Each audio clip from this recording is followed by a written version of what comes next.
your gentleness be known, so all may know the Lord is near. Do not worry, do not worry. Reach out to God in prayer. Stay with all that you have learned, and all that you have heard and seen, and the peace of God, the peace of God will be with you.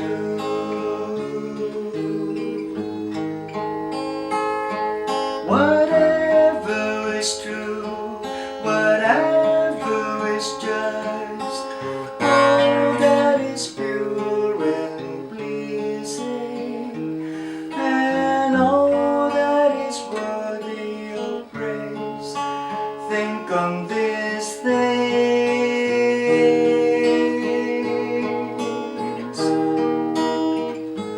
Let your gentleness be known, let your gentleness be known, so all may know the Lord is near. Do not worry, do not worry. Talk to God in prayer, in prayer. Say let all that you have learned, stay with all that you have learned, and all that you have heard and seen. And the peace of God, the peace of God will be with you.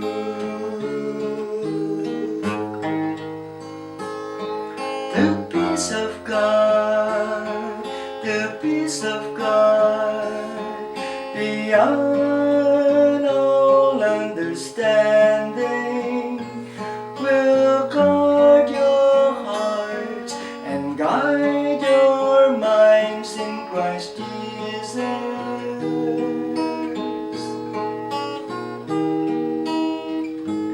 Let your gentleness be known, let your gentleness be known, so all may know the Lord is near. Do not worry, do not worry. Talk to God in prayer, in prayer. Stay with all that you have learned, stay with all that you have learned, and all that you have heard and seen. And the peace of God, the peace of God will be. Tonight we will have the memorial service of Deacon Tony. So whoever wants to share, talk about Deacon Tony, feel free to come up stage, up front to the floor, and share your experiences with Deacon Tony.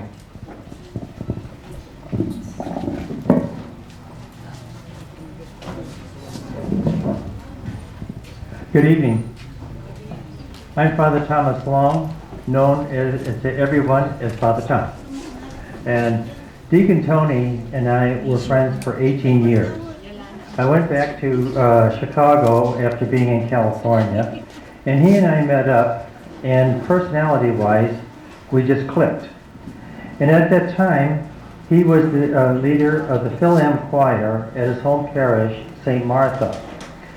Before he took over the choir, it was about 4 or 5 members, and they were struggling.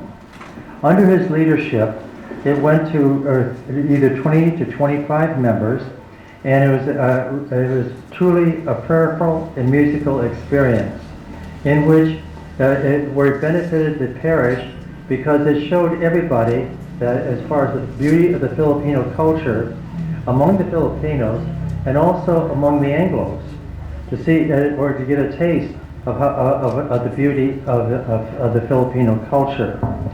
He led by example, and he would learn various liturgical songs that people could listen to in their free time.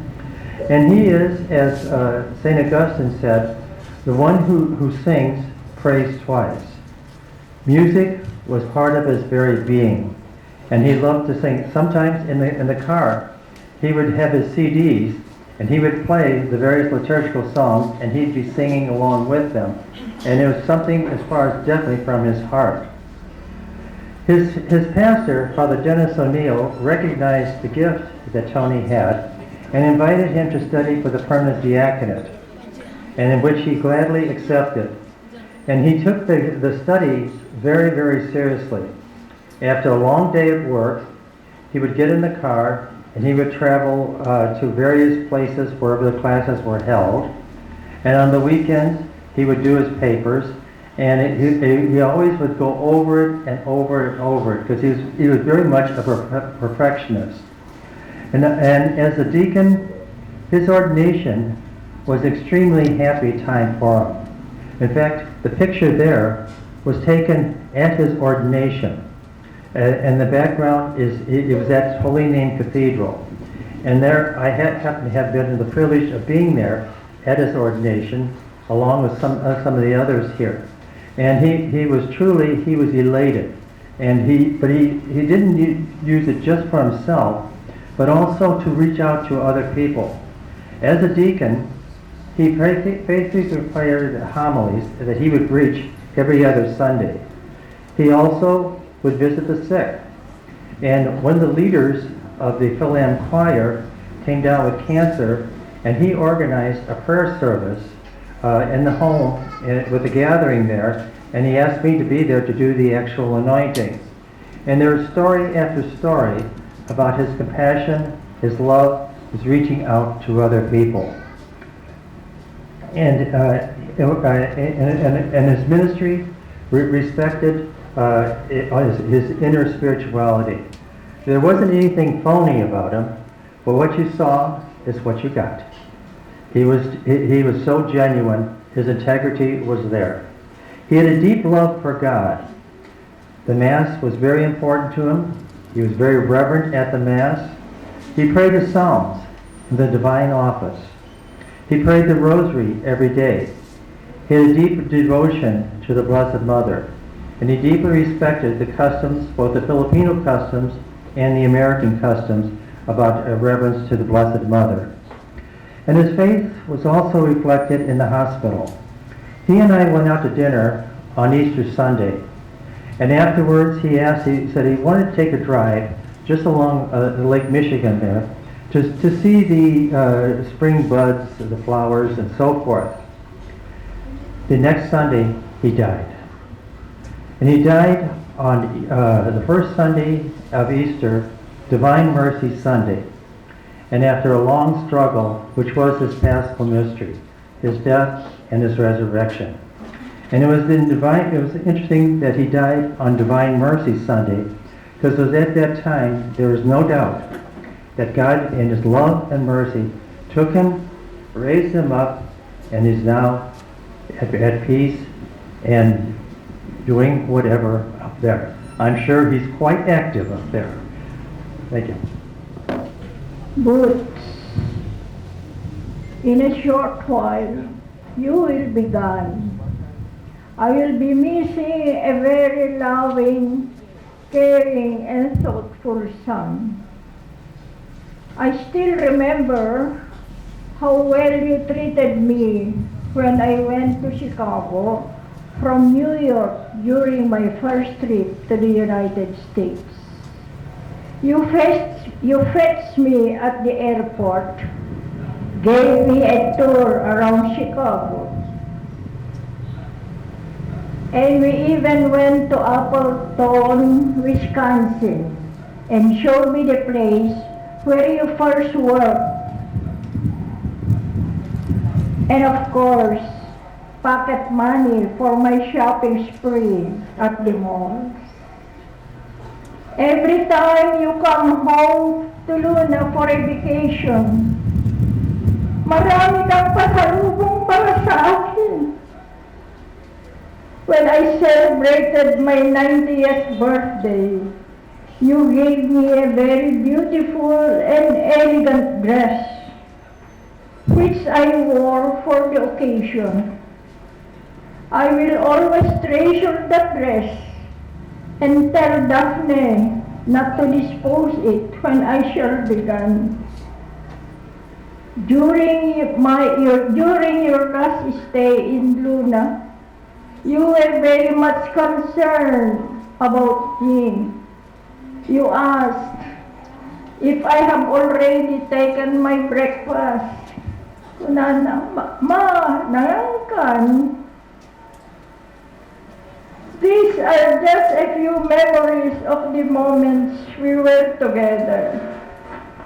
Now you are gone. I will be missing you a lot. Those pleasant memories will always linger in my mind. Goodbye, Butch. My prayers for your eternal rest. Hi, good evening. I'm Claro. I was named after my mom, who was Clara. Clara is the aunt of Kuya Butch. And I was talking earlier with one of my cousins, si Manong Juanito. And I was just surprised how the years have passed by. And I was looking back and seeing that during that time, ako yung bunso nila. Okay? I was not really from Luna, just like Manong Ferdinand, Manong Butch, Manong Juanito, Kuya Ruben, and Kuya Mario was. But every time, every summer, we'll be coming here in Luna so that we can have a vacation.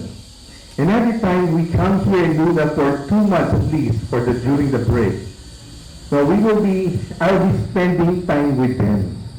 And the thing is, sabi ko nga, ako yan parang bunso nila. So, because I was the youngest. I had my first bottle of beer with them. One of the things that I learned from them.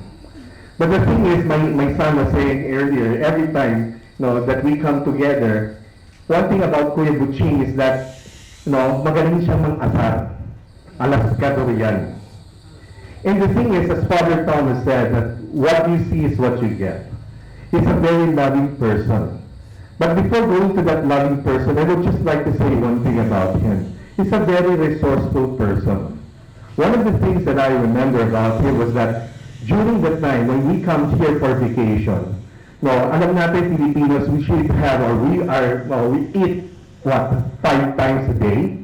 Breakfast, snack, lunch, snack, dinner, and probably another snack. So, in the afternoon, when we are here having vacation, oftentimes we'll be looking for something to snack on. And it will be Kuya Butching who will be looking for, number one, either an unripe papaya, okay, or malunggay. So, balo na daytoy, ding-dingin na. Kat mangala kami ti kilaban, isa ti kanan mi nga snack mi. And there are many things. There are times that there was a time when he was with us in Malabon, where we were staying. And he was the only person that I knew, and he didn't patent this. Gumawa siya ng ice candy. And the thing is, the ice candy did not have buko or anything. It was milk, but inside that ice candy was dairy cream.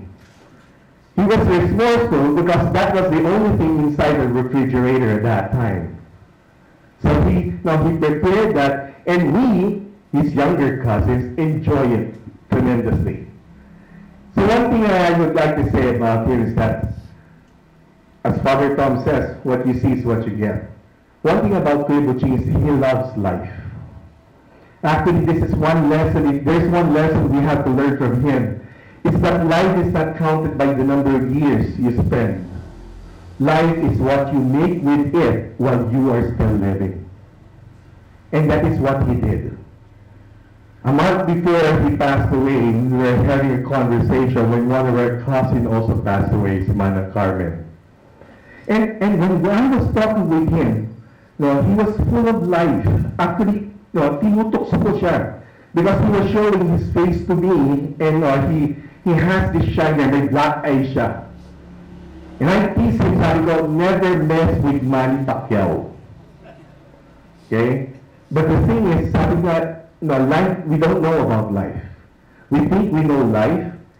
Maybe that's the reason why we don't know much about life. but we need to live the life the way God gave it to us. He has received the resurrected life, and he had lived that resurrected life. And Father Tom, I didn't know how much devotion he gave to that ministry. But one thing I was telling Father Tom earlier, 3 things I know that he enjoyed. He loves music. He loves music. And he would always compete with another cousin, si Manong Ferdinand, especially playing the guitar. Now, there is this guitar piece that Manong Butch would do, and Manong Ferdinand cannot catch up. Paano ba yun? And Manong Butch, whenever he does that, he would turn around, and Manong Ferdinand would look and try to look behind from his back to find out how he was doing it. That's one thing he liked. Another thing he liked, which I was surprised he was not doing when he was already in Chicago. He was a very good chess player. Probably many of the things that he did in his life was because he was a good strategist. He planned everything. I was told by Grant that when he passed away, they discovered the document that he came up with when he had his bypass operation. And even before he passed away, he was already informing Grant what it is that he wants to happen if he passes away. He's a person who really lived his life. And another thing that he loves numbers. He enjoys working with numbers.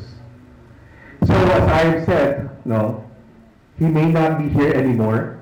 We may not see his laughter. One of the things that they enjoy doing, he and Manong Ferdinand, is they will carry Nanang Unding or my mom together, and they will plant a kiss on each side of the cheek. Until finally my mom and Nanang Unding will say, enough. They will carry them. And they're very fun people. So there's one thing that we will miss, but again, we may look at his picture. We may see his picture there lying on the coffin, but for me, I will always remember the life that he shared with me and with the family. Thank you very much. Good evening. It has been heartbreaking and gut-wrenching feeling. The emotional pain is excruciating. It lingers in us. For how long? I can say each one of us deals with grief differently. The sudden demise of Butch left a hole in the hearts to those who love him and to those who cared about him. It was an almost different. I am one of the many. I grew up with Butch. We went to school together. He had a better understanding to what our teacher was saying. He had intellectual superiority over 98% of the class. That's why he was consistently in the honor roll. Which did an unprecedented event in the history of the parish. He was the only boy who sang the Hosanna in one of the Easter Sunday celebrations. He was the best that the parish could offer. He made us all so proud. He used that God-given voice in service to the Supreme Deity. He continued to do so in his adult life until he breathed his last breath. Reverend Joseph Tomish is a paragon of moral and ethical values. That's just his ethos as a man and as a deacon. Butch, you will always be in our hearts. You are irreplaceable. Rest in peace. Adios. Keep that faith in the Lord's service always, and in your heart, in your mind, and in your total being. Always stay in gratitude ahead of time. Come rain, come shine. Rest in His healing and loving presence all the time.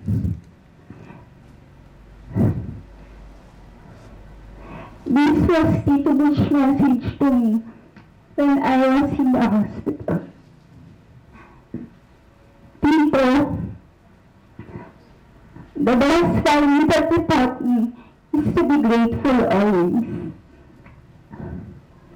I remember when I passed the board exam, he told me to introduce you to Paddy as the one who sent me to school. That by acknowledging someone means you appreciate them. We are Valdez. Of course, we are not expressive, or should I say sweet to each other. We don't say we love you, we care for you, or we miss you, but we always say thank to each other all the time. Now, allow me to take this opportunity to thank you, Tito.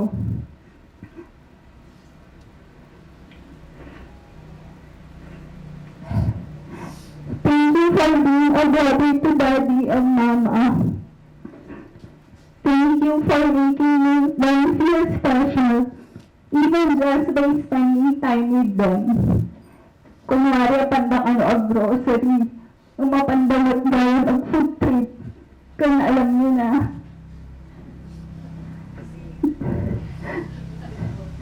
Daddy and Mama loves you so much. And the best way to express it is by food. Yung iba na kayo Mama fruit salad, iba pa yung Tupperware mo lang. Ni Daddy paggabi, nakaready na yung water and coke mo, umay na pa yung i-deliver the carton. Feel na feel ni Daddy yung manong isuna, and I know he enjoys that.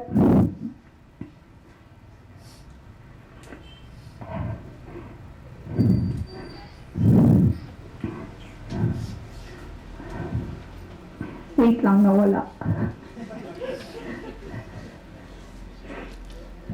Thank you for being our Tito. Sana magkakapatid. We are happy that we get to bond with you even for a short time. And we will treasure those memories forever. Yung video okay sa kubo, plus walang katapusang pagnat-ngat ng kung ano-ano. Yung time-eats with allowance or puhunan from you. Nakakakita ang metikas dyan. And yung mga kwentuhan, hindi ka makasingit. Kasi lahat sabay-sabay magsalita. To the point that you make face. Because you can't butt in, but still smile with amusement. Yung type-asking na Pasko lang. I'm sure my sisters have a lot of stories to share too, pero wala eh. I heard lang mag-talk. Kasi they are all crybabies. And they pinpoint the bunso to do the talking. On a serious note, Tito Butch is also a well-organized person. When we are planning the family reunion, he sees to it that we meet every after Mass just to update the details. From food for day one, breakfast, lunch, merienda, dinner, set up program, activities, kahit nasa pag-discharge sa hospital nakaplano. He wants to make sure that we deliver the best preparation and execute it. And that is what we are giving you, Tito. You deserve the family's united effort. We will miss you, Tito, and our bonding. You'll never be the same without you and Mama Carmen. But we know both of you will be smiling from there. Ngayon na natatandaan niyo atam. Lastly,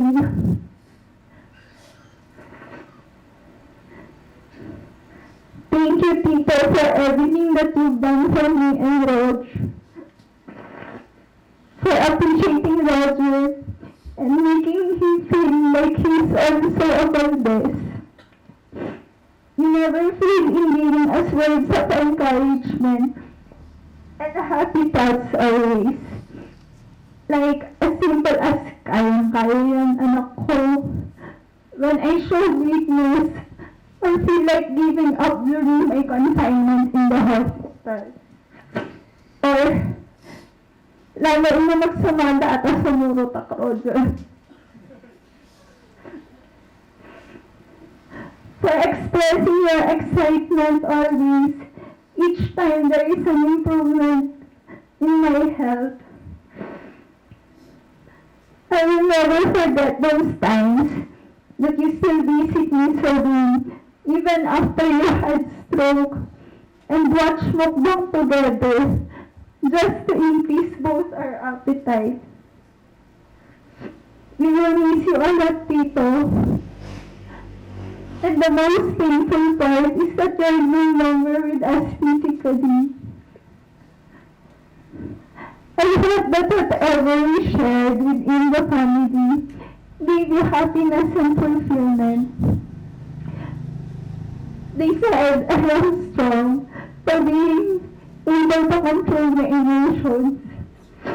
But honestly, I am being comforted that wherever you are right now, you are the happiest because you are now in God's kingdom.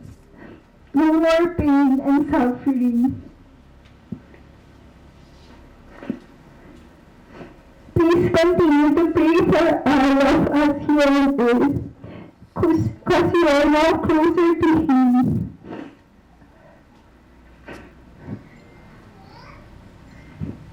We love you, Ado Tito Butch, and you will stay in our hearts forever. Lolo Butch, Reverend Joseph Tony Butch R. Valdez, a man of positivism. You have heard the words of Tita Maris a while ago, confirms what I have composed. Because Lolo Butch is full of positivity. He uplifts our spirit. Lolo Butch is a jolly man, full of jokes, a lovely person, and a great friend. I see Lolo Butch as one of the positive persons in 1,000 negativity in this world.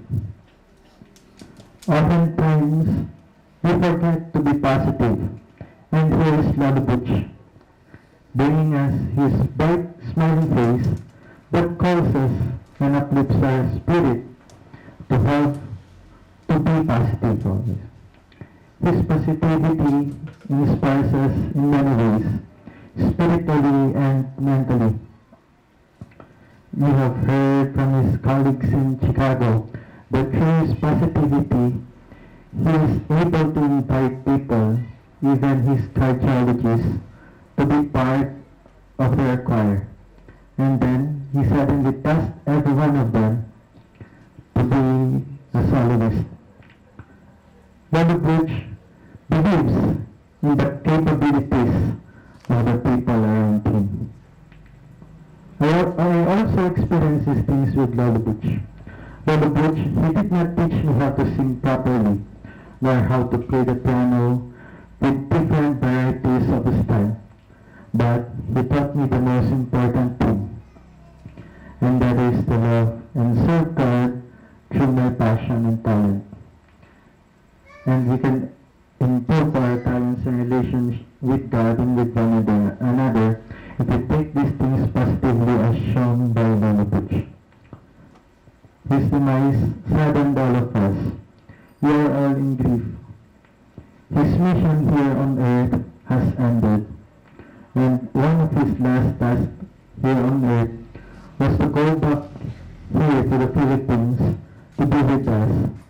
And during his limited stay here with us, he showed us a great example. An example that may stand as a kind of preparation for the long, long way future to come. He often tells us, "Buwan na kami, parangitan yung tunat lang dagito, pakanan yung tumalang ayuda. Eating is very important aspect of being a Valdez. You all know that. He also talked to us one by one, and he always discussed the reality if they were done. He talks about death positively, giving us a challenge on what we will become in the future. The last part of the novena prayer that was made by Butch goes like this. Death is only a horizon, and a horizon is nothing but a limit of our sight. Yes, Lolo Butch, you may be gone from our eyesight, but your legacy will always remain in our hearts, and will always leave a mark on our names and our memories. Thank you, Lolo Butch, for all the teachings that you shared with us, and for the love that you gave to us. Now that you are there with God, pray for us who are not in this world, so that, like you, we may always be positive with great faith in God. Before anything else, I would like to thank everyone here tonight for your comforting words and for joining us to celebrate the life of Manong Butch. I will be amiss if I don't express my personal gratitude to Father Tom. Father Tom is Manong's best friend and confidant in Chicago. They have been friends for more than 18 years. Manong stays with him every time he goes back to Chicago. Father Tom did not just open his house to Manong Butch, but also to me and Daphne during our stay in Chicago. Father Tom was my anchor during Manong's last days and the days after. I don't know how I could have bear the pain of losing Manong without Father Tom. Father Tom, we might have lost a brother in Manong Butch, but we have gained one in you. When I spoke during Manong's memorial service in Chicago, I talked about how Manong as a brother and as an uncle. But tonight, I would like to share what had been expressed about Manong Butch during my stay in Chicago. Here are some that I couldn't recall. Tony, as they call him, is not just a friend. He was like a younger brother to me. Deacon Tony has a special gift of connecting with people. He can connect people from any walk of life. Walang masamang tinapay kay Deacon Tony. Si Deacon Tony hindi marunong magalit. Hindi na siya maririnig na magsasalita ng masama laban sa ibang tao.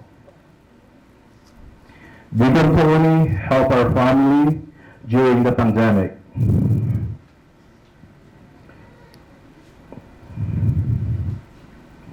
He put aside his personal health just to be with us during those most difficult times.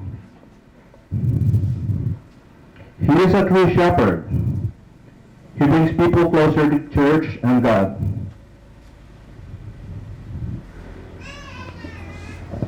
One of the deacons also told a story about, he said that during our studies for deaconship, I set up Deacon Tony for a blind date, but he never showed up. That just shows his dedication to become a deacon. He is the life of the party.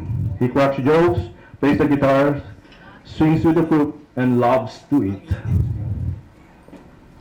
These are from people he served when he was a musical director and as permanent deacon at St. Martha Catholic Church.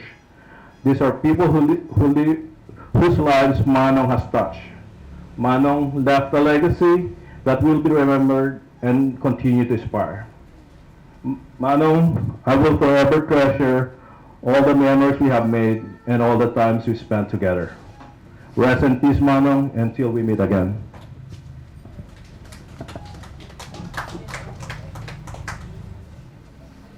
Good evening. I don't want to talk today because, like them, I'm also a crybaby. But God has been telling me to make my peace because this will be the last time I would honor Manong Butch.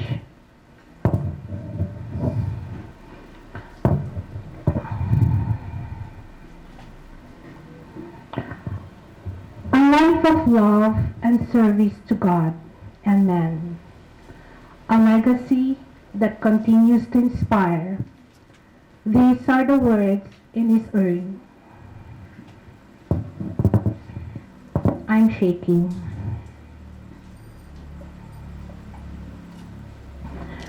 I've only known Manong Butch as my kind, bubbly, and loving brother. He was a very generous person.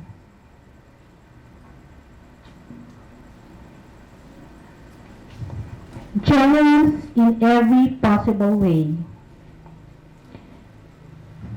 He gifted me with his consistency in sharing his time with focus and openness. He had ears to listen, lips to comfort, hands to hug, and a heart to love.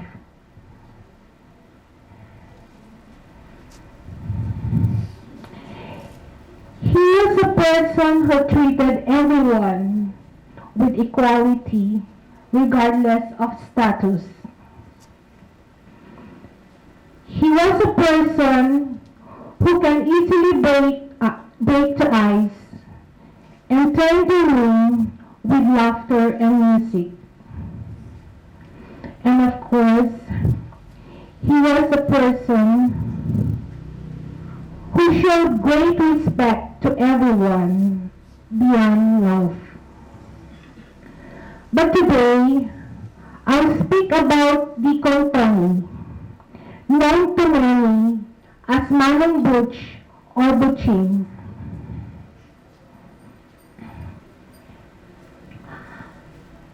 The eulogies during the funeral service in Chicago introduced me further to Deacon Tony. From then on, Manong Butch is more than what I thought he was. The Deacon Tony known to many in Chicago lives by example. He put into actions what he preaches. He had shown a spirit of leadership when he convinced a number of fellow friends to become his choir members that sprouted like mushrooms to fill St. Martha's Catholic Church with the sound of music.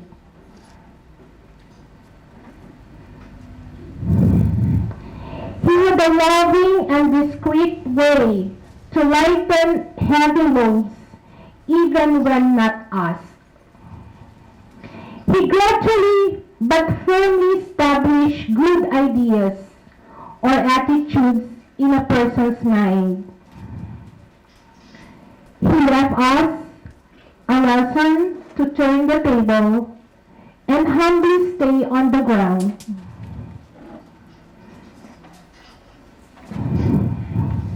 Deacon Tony was a radiant soul whose life was guided by a profound sense of spirituality.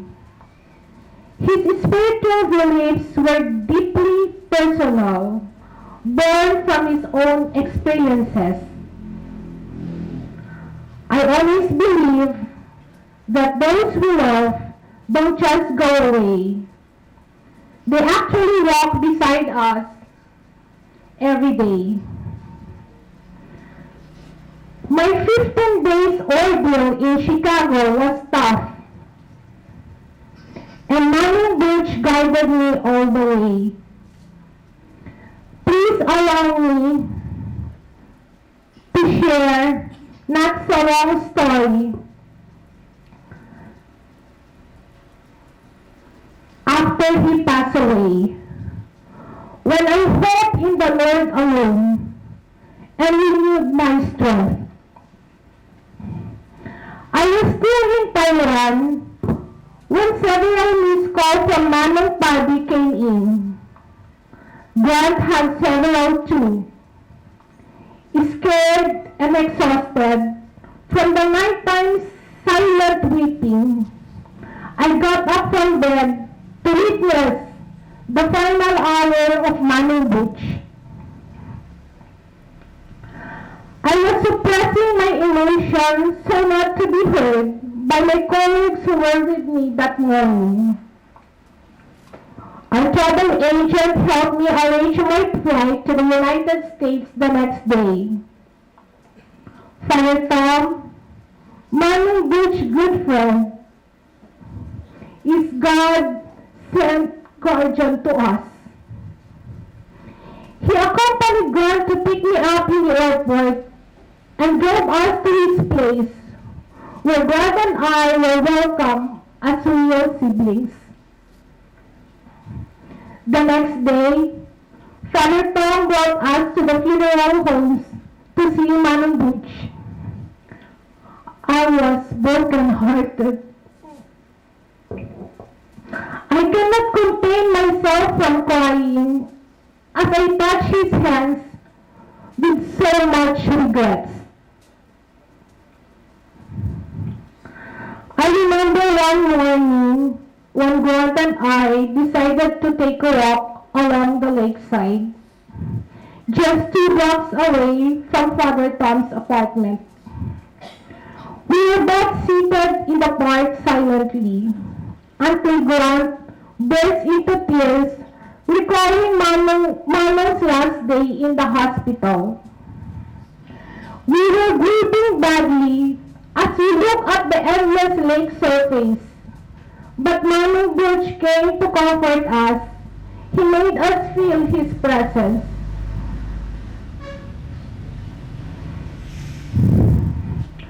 Packing Manong Butch clothes was a different story. One by one, I folded his clothes, teary-eyed. Again, I felt the presence while packing, as he guided me on what to pick for the bags to be shipped back home. I can still recall that night when Grant and I watched Miss Saigon in YouTube, played by Leo Salonga. Grant would tell me several times his good memories with Manong Butch when they watched Miss Saigon in the theater during one of his visits in New York. That same night, I heard Grant calling Manong Butch. I ran to check him and he was deeply asleep. The next day, Grant went to my room and narrated his dream that he saw Manong Butch and called his name. That Saturday was a revelation of Joseph Tony Valdez' goodness and greatness. Manong Butch gave me and Grant a taste of his joyful life in Chicago. He gave us the opportunity to meet all his film friends, so we can thank them for the genuine love and concern for Manong Butch. There were random stories about Manong, from funny to serious talks. They were all hugging and crying with me. They have extended their love to Manong Butch to us. I was crying again as we went back to Father Tom's apartment. I came to contemplate that the reasons why Manong Butch wanted eagerly to go back to Chicago last February. The eulogies during the funeral services even gave me answers to my many questions. While eulogies are meant to tell a story and pay tribute to the deceased, the eulogies for them was a way for me to know Manong, to know him more. I have never heard a story about a person consistently described as highly respected to many, if not all. Snacks during the funeral service were brought by Manong Butch and friends. They also took care of all the preparations during the services and the funeral mass. The next day, they all took care of all the preparations during the service and the funeral mass the next day to help me and Grant. The funeral mass was well attended by his brother Deacons. A touching words from one of Manong's friends left me a mark, and I quote, "This is the only sending off I've attended that all deacons came to attend." The lunch after the funeral mass gave me and Grant more opportunities to thank all the relatives and friends who came to pay their last respect for Manong. The best part was when we started sharing our Facebook account. They did not want to cut ties with us because of his loss.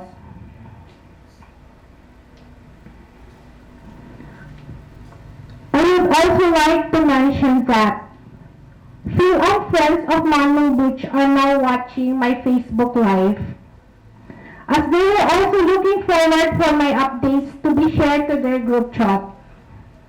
They have already mentioned to me that their plans for their 40th day and was invited to join them in their prayer service via Zoom. There were a lot of God-sent new friends during the ordeal. Several connections were made for the brief processing of the documents, and thanks God, in a week's time, all documents were on hand. The grace from heaven did not stop from there. Another angel helped me with our online check-in and even upgraded us to a more comfortable seat during our flight back to the Philippines. And to add, an airport assistant who is a Filipino also helped me during the TSA security check. Just as I got off from the plane, a lady in uniform was already waiting for me as she held up his printed paper with my name on it. From the plane down to the arrival area, another angel was sent.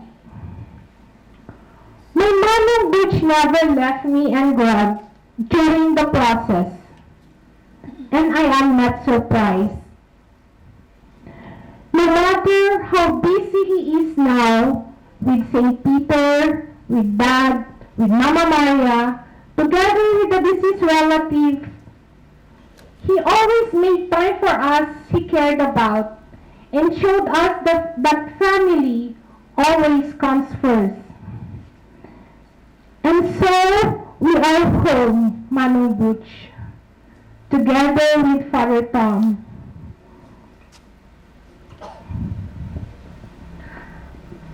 I am tapping my own shoulder for you, just as you always do.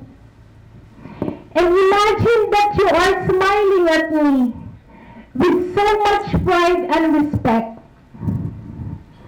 Manong, I have to admit, I am breathing badly. And I know our lives will never be the same again. Rasta Manong, you're back in the Philippines. Closing remarks. Well, Butch is a great loss for us in family. This cannot be measured in terms of money and material possessions. He's just a precious, good, and valuable person to us, to the family. And so also, I know with many of his our relatives and friends who are very close to Butch.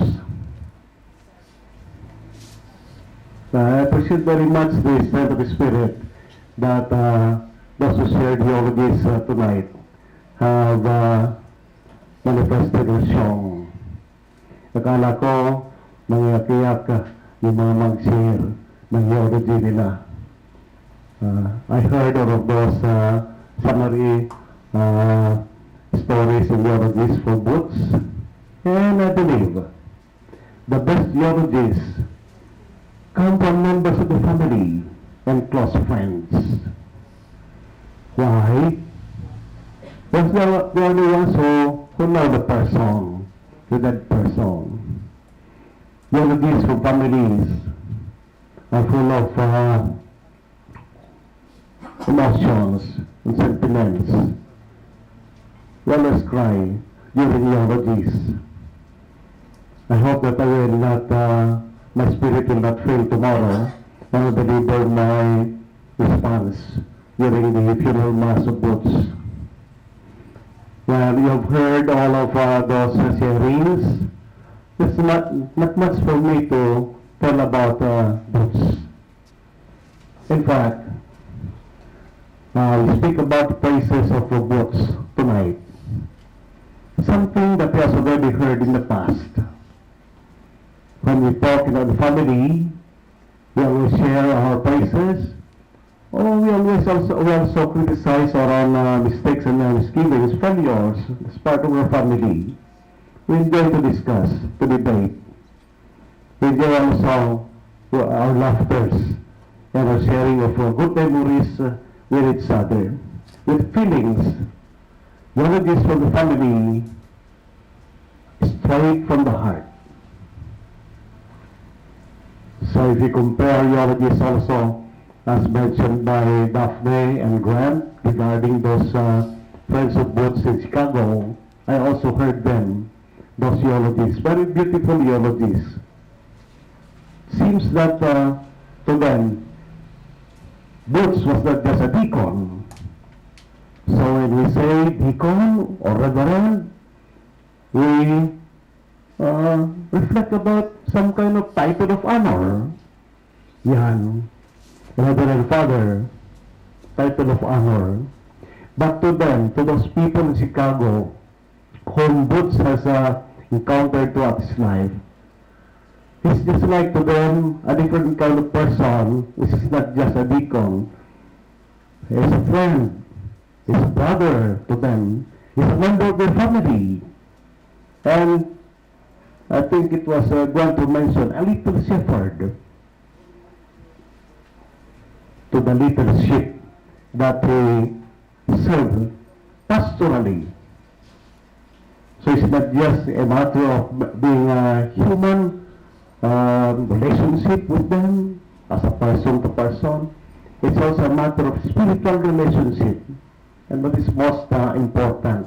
I remember one story told by Grant, I think, or Daphne, regarding an old man who shared to them during the pandemic. There was a dead person in that family, and they went to the parish to ask for a priest to bless their dead, and they were able to request any help from them. And when they approached Butch easily went to bless the COVID patient or the COVID dead. And this old man who shared this story was just bowing his head in gratitude and appreciation for Butch's acts. He did what many priests, even here in the Philippines, were able to do, were afraid to do. It's such great act. Served its own reward, and only God can give that one. I believe that these praises that we utter tonight have been heard already by Butch in the past, when he was still alive. In the past 3 years that had been with us, as Maris recounted, all of these years were happy years for us. Butch stayed in America, resided in America since 1985. started there in San Diego, the House of Manang He transferred to other states later on, no? 1985 to 2021 when he retired and he came back, returned to the Philippines. Of course, he returned to the Philippines not to reside here because he has to take his medication, medical checkup every year, annual, or even twice or thrice, 4 times a year. He has to go back to America every year so that he can avail of his medical checkup. See, he was here in the Philippines with the family to enjoy with the family. And he was very happy. I would say extremely happy to be with us for the past 3 years that he has been here with us. In recollection, it seems that the joy that Butch has experienced here with us for the past 3 years is some kind of a farewell. He came to bid farewell to us here. Yes, of us, more than 30 years, he was not with us, except on occasions. Now he came to stay and enjoy with the family. And so many, or Maris narrated the things that they've been doing, being in his nieces and apos, wherever they want to go. I know that they live here at home in the morning, they come back late evening time, and happy. They're in San Fernando, wherever they want to go. Sometimes they go to Manila, and I know that they stay in Soler, they stay in Okada, with all of these members of the family. I was able to join them, but I know that they were just happy being together. And he narrated also these things that we do at home. This every occasion that we have is simple for us in the family. Even sometimes we are very sorry. Sometimes we don't invite. We just take the occasion simply for us. Except on grand occasions. With grand occasions we celebrate and then we invite our relatives. But for us, the simple events, family events that celebrate here, like birthdays and anniversaries, we just take it for ourselves here in the Kobo. Now, that videoke was parked inside the house of Ruben. Then I said that this year, 2024, is too much heavy for us. We have to lie low. We have to pray, to continue on praying. We have to tone down our spirit. Sometimes I even think, God doesn't want us to celebrate.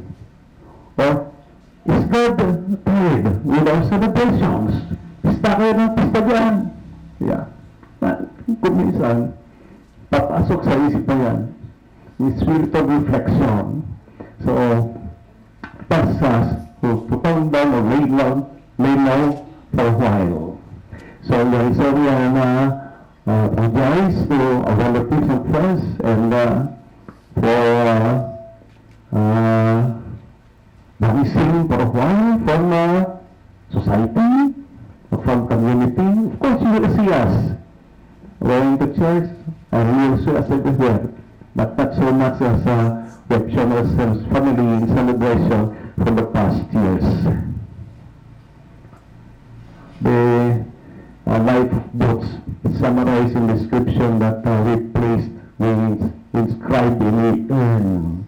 It's right there. I don't know if you have read it. It says there, a life of service, love and service to God and men, and a legacy that continues to inspire.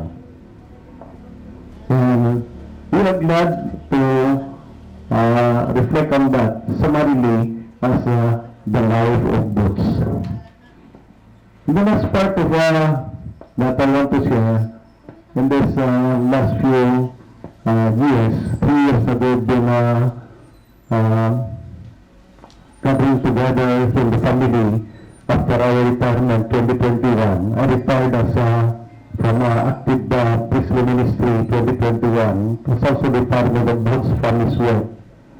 So 2021, we started our family gathering family here.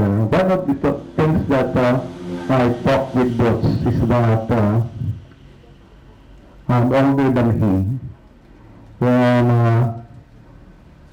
I want to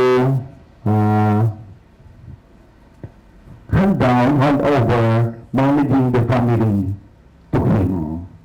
Sabi ko sa kanya, mas matanda na ako, so maging din ng konti, kaya to have a rest. A little count is mine. To do something like writing whatever. Ikaw nang active dyan, ikaw nang mag-manage ng family. And just stay in the background. Anyway, that the thing that we plan for the family, we talk with the people concerned, and we participate, we always consult one another, no? This is the new trend in the church today, synodality, consultation and participation. And we like it very much because we want to evoke from each member of the family their thoughts, their plans, their ideas, or whatever they want. It's not that whatever they want will be fulfilled, but we talk and decide which is best for us. So we have to accept God's will for books. It's not an easy task to simply accept God's will. One of the songs that we are singing in the Kubo is Gethsemane. One of the sentences there in Gethsemane, God, the will is hard, but you hold every card. Jesus humbly submitted himself to the will of his heavenly Father. And if the Son of God, Jesus, our leader,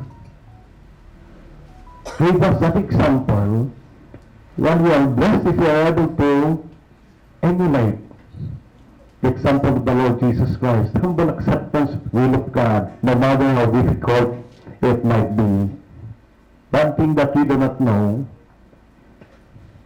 the will of God is always for our good salvation. Sometimes we think that what we want is the best for us. But what we do not know is that God knows that that is not the best for us. God always knows what is best for Butch. God always knows what is best for us. And this swift, tragic death of Butch somehow tells us that God is helping us, not punishing us, or He doesn't want to do something bad to happen to us in family. That's God's will for us to alleviate us from any pain and suffering that we can further experience in our lives. So except the will of God for books, we have, as Daphne said, during those last hours that Butch was in the hospital, we had a chance to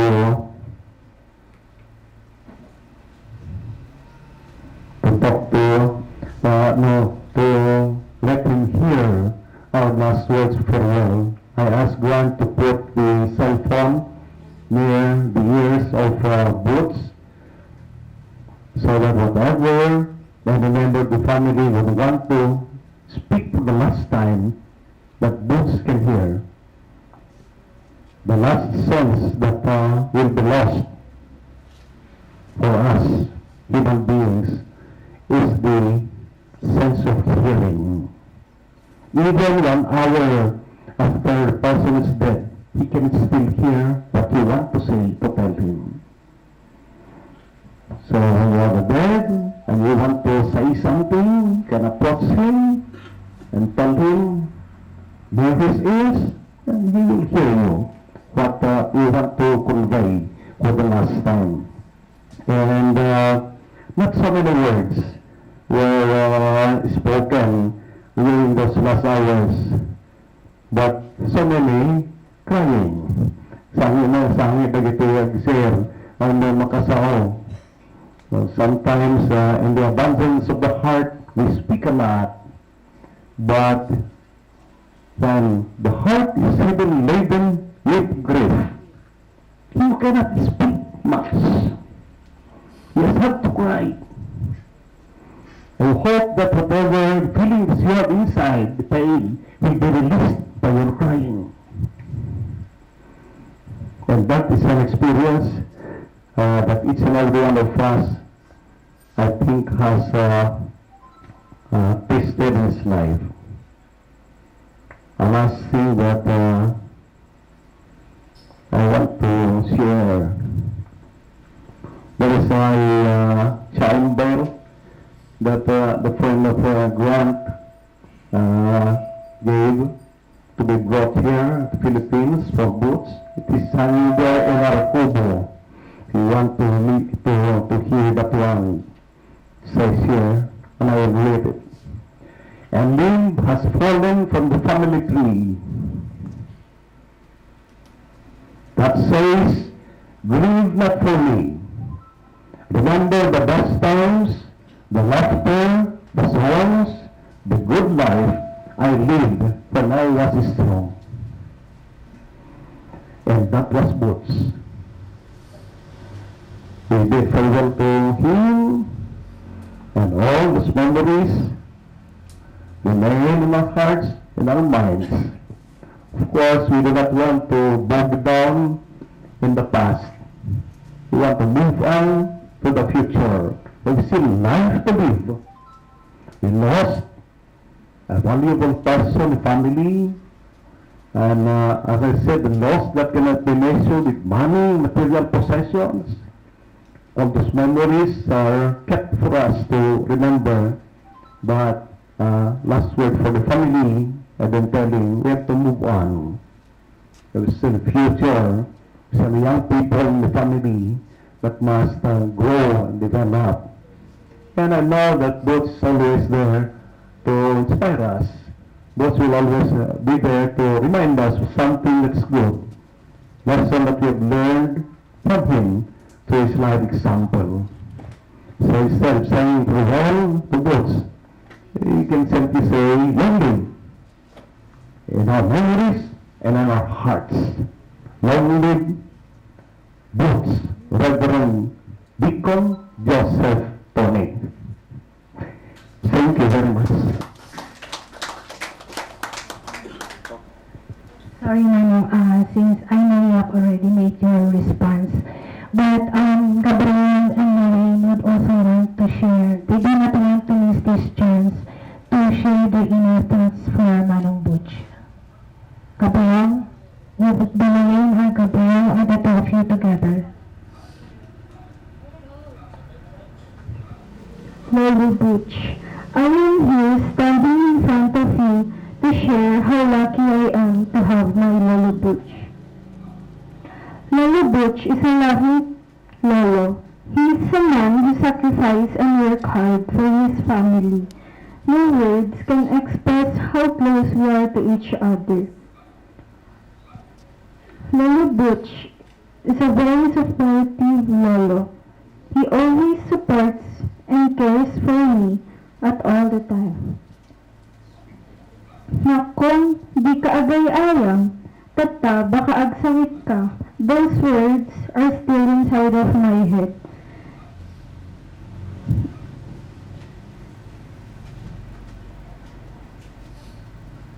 And when I did represent our grade level in school for pageant, he is there watching for me.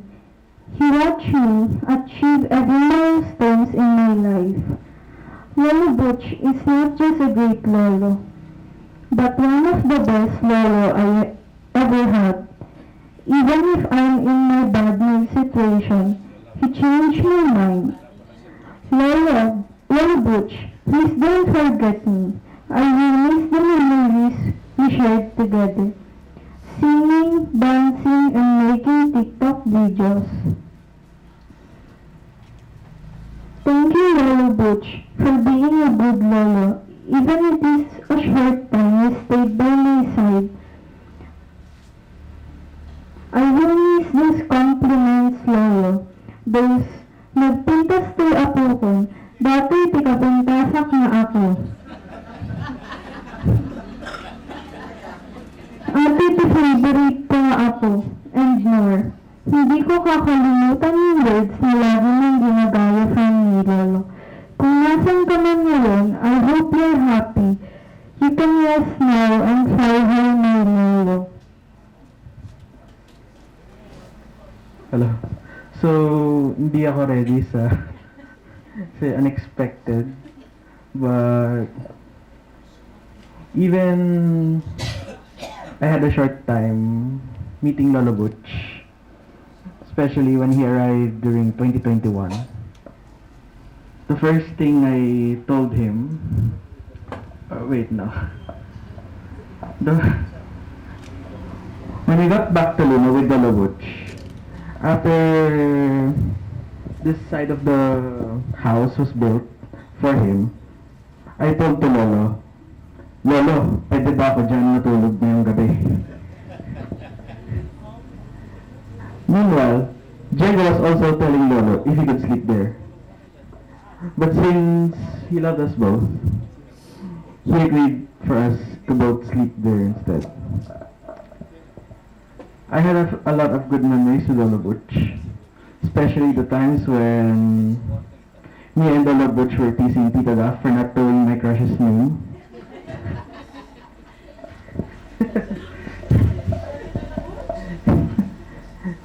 Si Lolo Butch lang may alam.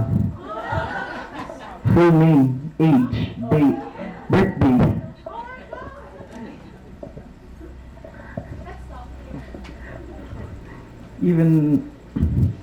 Even while watching TV, I had good times with him, especially when he was watching mukbang videos.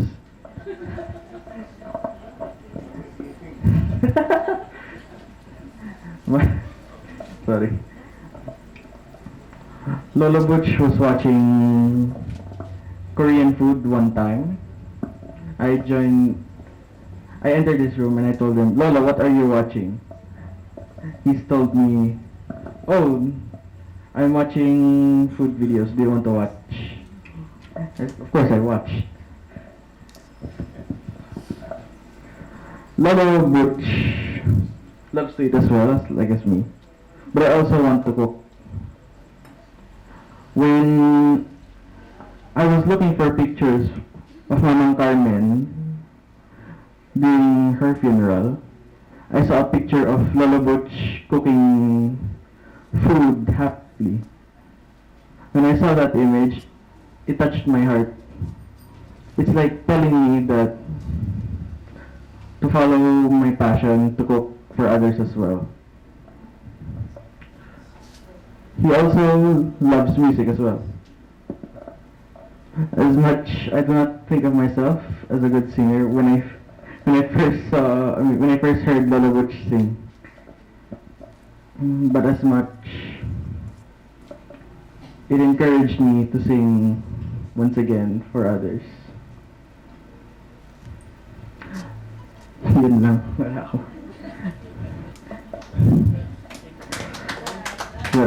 Yeah.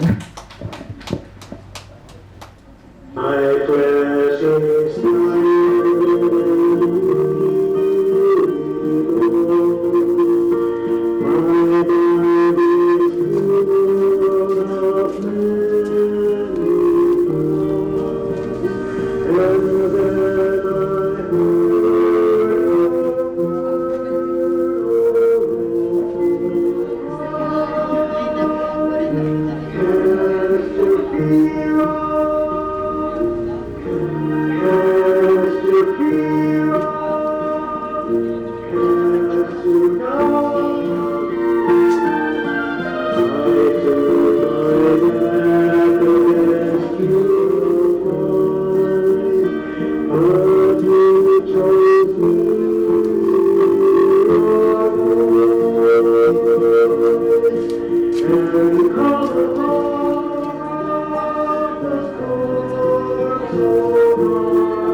the joy must be in our lasting view. Oh, may we in your hands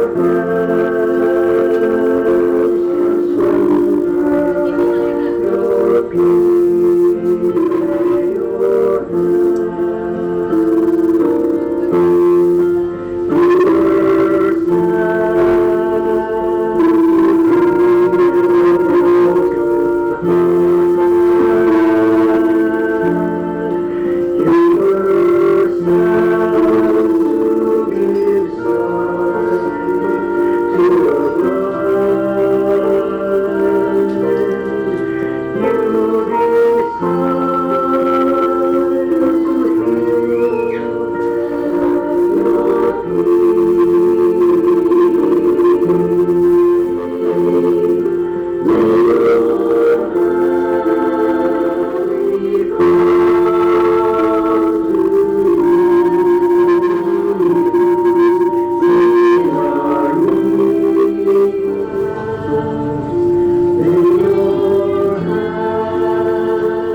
Wag kang mga data,